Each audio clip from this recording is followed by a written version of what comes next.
សួរលោកគ្រូថ្ងៃនេះខ្ញុំនៅយកពី constructor ដែលមាន3 page គឺ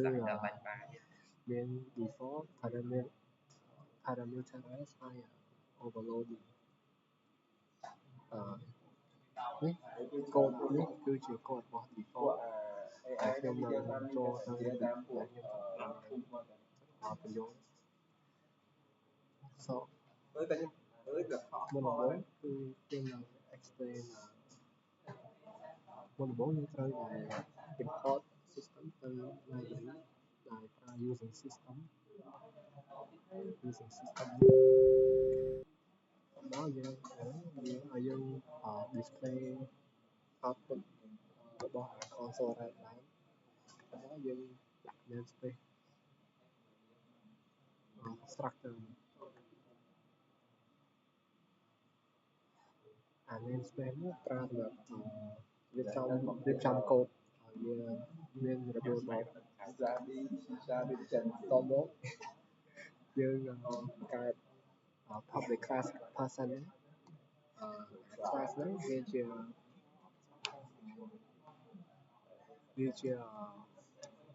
អ្នកបង្កើត object ហើយក៏ inside the class យើងវា variable យើង variable ហ្នឹងគឺ name ហើយ age បាត់ណាចាំ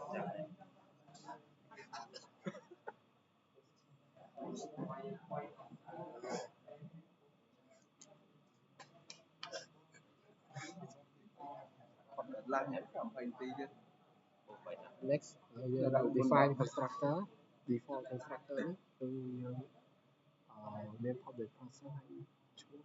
យើង default constructor ហ្នឹងវា run auto នៅពេលយើង create object ហើយវាដាក់នេះជា default របស់យើងតបមកយើងកើត public void show របៀបនេះវា print name ហើយ age ទៅ console តមកយើងទៅមើលទៅ static void នេះវាជាអ្នកបង្កើត execute program វាចាប់តាមរបស់យើងបង្កើត object មួយគឺ person t ស្មើនឹង person ពេលដែលវា run ដល់ constructor វា run auto